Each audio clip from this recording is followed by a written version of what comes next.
From the days when the whole world thought that Earth was flat, there is a theory which has had numerous versions but have not changed in its core.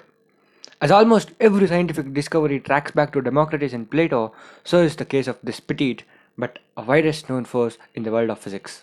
I know, everyone figured out it. It is gravitation. This basic force actually got its birth in the medieval times, where people believed that the things falling and any other effect of the force is act of God physically. Then there were Lysippus and his student Democritus, who actually had a theory for the force, but unfortunately we don't know what it is precisely because the church destroyed all the works. We can only speculate. Theories of Plato and Aristotle are based on Democritus' ideas. Aristotle explaining why things fall gives a generalization.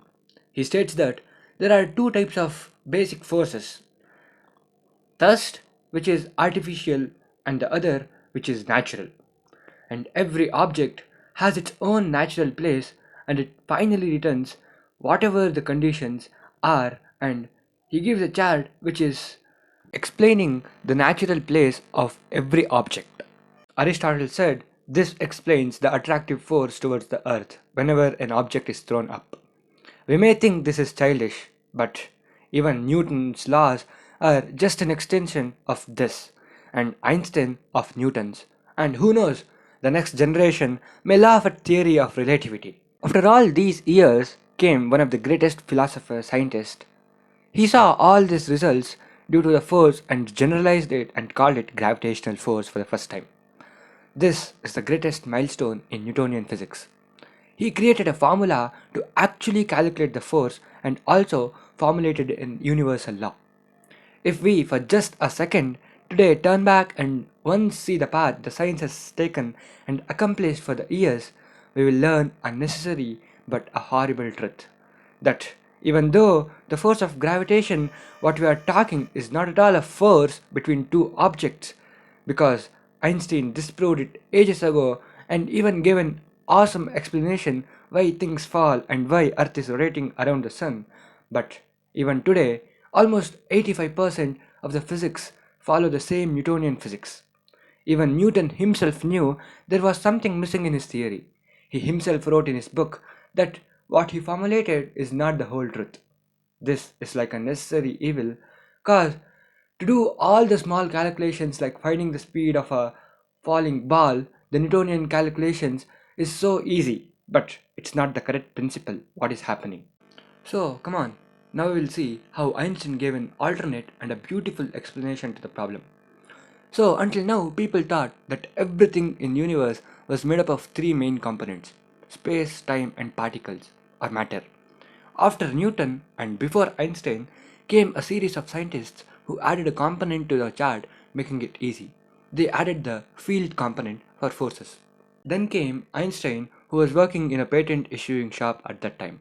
In the year 1905, he published a successful paper of his which changed the conception of the reality completely. To the chart I showed you earlier, he added another component merging space and time. He called it spacetime, making it a single component. This is the simplest gist of special theory of relativity. Spacetime basically says that space and time are attached.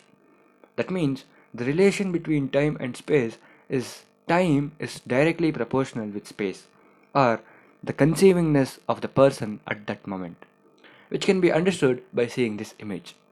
So the basic components of universe again comes down to three. For the next 10 years until 1951, everyone were working keeping the chart as an outline. When he published his Nobel winning paper General Theory of Relativity, here he again merges two components. They are spacetime and fields into a broadly named category fields. From then to this day, this is the outline of the physics. Research going on worldwide concerning gravitation, that means excluding quantum physics, because when you go so minute, the laws itself changes. Now, coming to the newly created component by merging spacetime and fields as fields.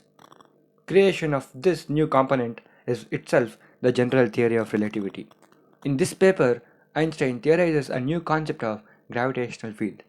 which is just not a two-dimensional force but a three-dimensional field like electromagnetic field. Or can I say a four-dimensional field adding the time component. Considering this, Einstein proves there is nothing as empty space where everything happens. It's combination of gravitational and electromagnetic field. So, even gravitation has a field and it can easily bend because bending of fields due to external environment was proved long ago. This new theory sheds light on so many unanswered questions. Einstein even formulated a beautiful expression for the three dimensional gravitational field using already deduced Riemann's hypothesis, which was practically useless until Einstein published this paper of General Theory of Relativity. This expression basically explains the effects of gravitation without considering it as a force but an effect due to the nature of the gravitational field around it, which is the truth and the correct principle behind all our day to day activities, but not the Newtonian gravitation. So, this is the brief history of gravitational force or field.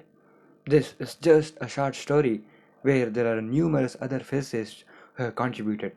But we will generally learn about all this if we pursue science and do master's or doctoral degree, but not until then.